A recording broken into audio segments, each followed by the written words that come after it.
A paz do Senhor Jesus, irmãos, aí, bem-vindo ao canal, vem para EBD.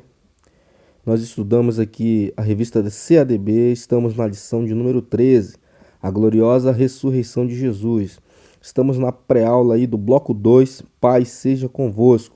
Eu sou o professor Diego Ataíde, sou professor da Escola Bíblica Dominical.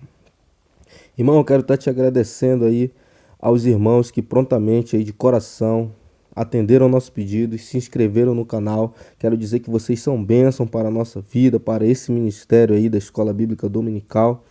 E quero agradecer aí grandemente a você. E quero estar convidando ainda aí você que está nos assistindo aí por intermédio deste vídeo e ainda não se inscreveu, que clique aí nesse retângulo que está escrito, retângulo vermelho que está escrito em inscrever-se, e se inscreva e dê essa grande contribuição, essa ajuda gigantesca aí para esse canal. Então, vamos à aula. Bloco 2, Paz seja convosco. Então, quando Jesus diz assim, Paz seja convosco, ele está indo muito mais além do que simplesmente desejando que os seus discípulos tenham paz. Ele está fazendo até mesmo uma alusão a luz da promessa, que justamente é essa paz eterna, essa paz dada por Cristo, que ela é única, ela é incondicional, ela é completa, ela é verdadeira. A paz que o mundo não pode te oferecer é a paz que Cristo vos dá. Então aqui, vamos lá, Jesus ressuscitou quando? No domingo, pela manhã, apareceu aos seus discípulos pela primeira vez. E ao cair da tarde do mesmo dia. A importância do primeiro dia não se deu por algum decreto da igreja, nem por imperador romano, como dizem algumas pessoas muito mal informadas. Foi desde o princípio, decorrente da fé e do testemunho dos primeiros cristãos. Então, irmãos, vamos assim dizer que o evangelho das boas novas, o evangelho da novidade, o início da fé começou aqui nesse domingo, o início da fé, inaugurando aí o período que, na verdade, Cristo foi já ressuscitado. Os discípulos eles estavam sozinhos e agora a responsabilidade estaria sobre os discípulos. E Jesus cumpriu seu ministério e nesse domingo aqui iniciou uma nova jornada, uma nova era. E é por isso que nós damos a importância, não mais assim dizer, ao último dia que era na lei de Israel, mas agora passamos a viver, comemorar, celebrar o dia do Senhor no primeiro dia, que foi o dia de sua ressurreição. Então vamos lá. As portas trancadas. Isso aqui é forte, irmãos, é tremendamente importante isso aqui. Então, olha só, nesse dia os discípulos estavam com as portas trancadas por conta de quê? Por medo dos judeus.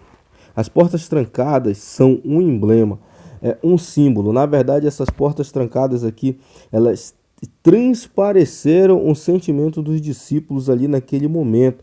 É como se fosse um sinal de como eles estavam encarando a situação. Então, olha, as portas trancadas por conta de quê?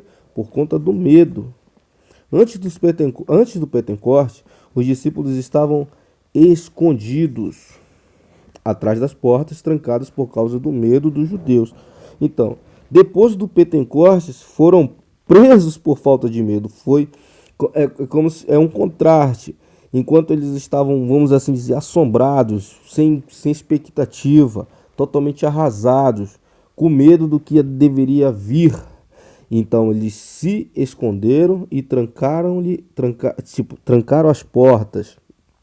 Mas a gente vai ver que mais à frente, quando o Espírito Santo vem e enche todos eles na verdade já são presos por total falta de medo, já com ousadia venceram os inimigos pela fé, pregando o evangelho de boas novas.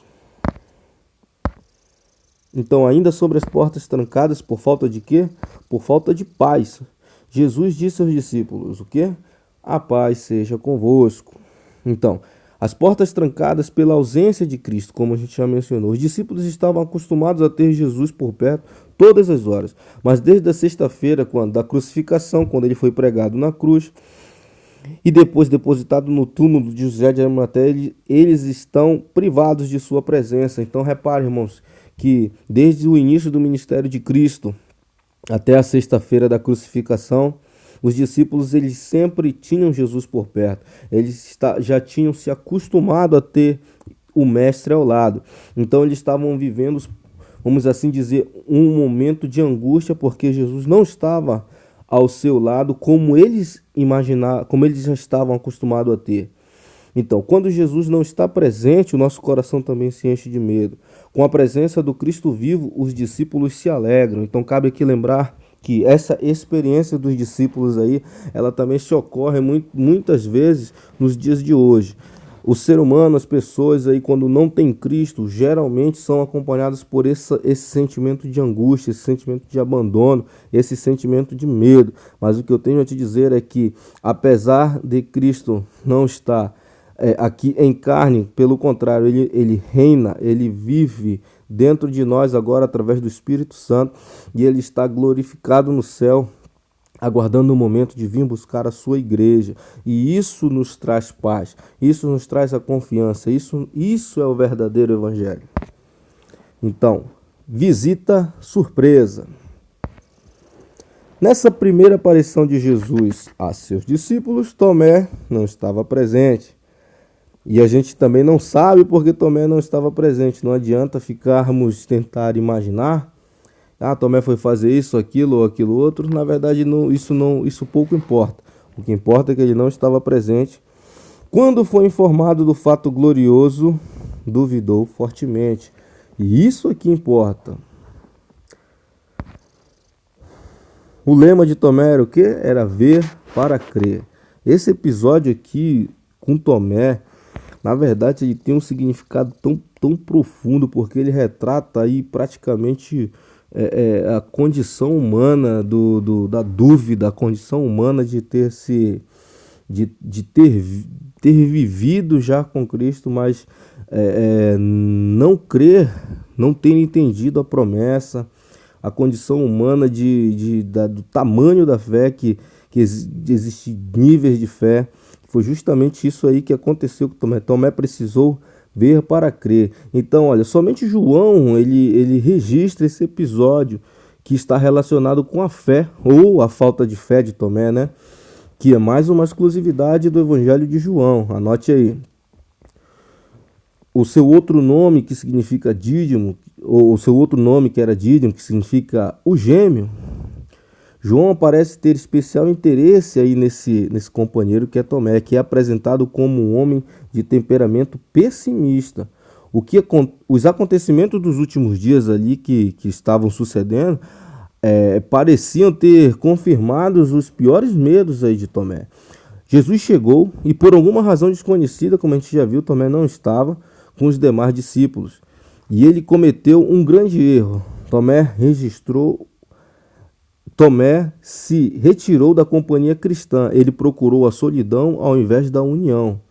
Então, quando Tomé voltou e ouviu o relato dos discípulos, vimos o Senhor. A sua atitude normal em relação ali à vida, ele fechou a porta para a fé, se cerrou para a fé. O fato da morte de Jesus era real para ele, era muito mais gritante no coração de Tomé, a figura de Cristo preso na cruz, do que a promessa do Cristo ressuscitado. Então era um fato difícil dele digerir.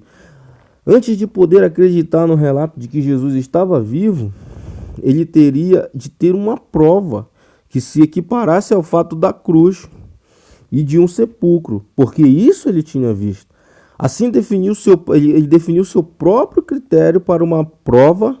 Se eu não vir os sinais dos cravos em suas mãos, se eu não puser o dedo no lugar dos cravos, se eu não puser a minha mão no seu lado, de maneira nenhuma eu crerei. Olha, ele colocou um critério, ele falou: eu nunca vou crer se eu não ver, eu jamais crerei se eu não ver. Então, evidentemente, né, que lhe haviam dito, os discípulos haviam dito: olha, nós vimos os ferimentos, nós vimos os pregos, nós vimos o mestre, mas Tomé exigiu uma experiência pessoal, sensorial, tanto da visão quanto do toque. E essa oportunidade ela chegou mais tarde. mais ou menos uma semana, 8 dias depois, olha, estavam os seus discípulos dentro, mais uma vez de portas trancadas, e desta vez com eles estava Tomé. Então Jesus chegou, apresentou-se no meio deles e disse: Paz seja convosco. Mais uma vez, falando sobre a paz de Cristo. Então, imediatamente dirigiu suas palavras a Tomé. Veja bem, repetindo, Jesus repetiu quase que literalmente a exigência que Tomé tinha feito diante dos discípulos. Que foi, olha, e Jesus falou: olha, não sejas incrédulo, mas crentes, Tomé. Então, conhecendo as palavras que usamos, Jesus conhece as palavras que usamos para expressar nossas dúvidas. Tomé deve ter ficado chocado por ver que o Senhor ressuscitado tinha, de alguma forma, estado presente lá, tinha sido testemunha do que ele vamos assim dizer, do equívoco que ele tinha dito, que se ele não vesse, se ele não tocasse, foi repetido praticamente na íntegra pelo Senhor Jesus. Então, ele, além dele dizer: olha, eu estou aqui vivo, você não me viu, mas eu te ouvi falando naquele momento que você precisava de uma prova que eu ressuscitei. Então, não há nenhuma indicação que Tomé tenha aplicado esse teste, né? Claro, né? Mas ao contrário, a fé ali ela foi ativada. Tomé exclamou ali, ó: Senhor meu e Deus meu. A ideia central de que se inicia o evangelho ocorre novamente aqui no seu final. Para o cristão fiel, Cristo é o próprio Deus. Então, novamente as portas estavam trancadas e Jesus aparece milagrosamente, como a gente disse. Logo Tomé, põe aqui o dedo, Tomé. Então ele não precisou fazer isso, é claro, porque a fé dele ali foi ativada. Ele viu e creu em tudo. Ele precisou ver para crer. Isso que fica claro aqui nessa passagem, que muitas vezes nós somos também da mesma forma, de cabeça dura. A gente vai até o último momento e só crê quando acontece, só crê depois que vê, depois que toca, depois que se materializa. Quando Cristo já nos fez uma promessa e que nós deveríamos acreditar antes mesmo de ver. Então, o propósito estabelecido. Interessante aqui, irmãos, olha só. O evangelista João deixa claro que não foi exaustivo, e sim seletivo em seu registro. João selecionou apenas alguns feitos para atestar a verdade incontroversa de que Jesus verdadeiramente é o Filho de Deus. Então João fez questão de separar carinhosamente os seus relatos sobre uma outra ótica para nos mostrar que Jesus verdadeiramente é o Filho de Deus. Deixa claro também que o propósito do Evangelho de João é apresentar Jesus como Cristo, o Messias, o Filho de Deus, e que a vida eterna é uma oferta dada a todos aqueles que creem em seu nome. Isso aqui é muito importante. Crer em Cristo, crer no seu nome. Não há outro nome que nos foi dado, nem no céu, nem na terra, nem embaixo da terra. Apenas o nome de Jesus. Ele é o nosso Salvador, ele é o nosso Redentor.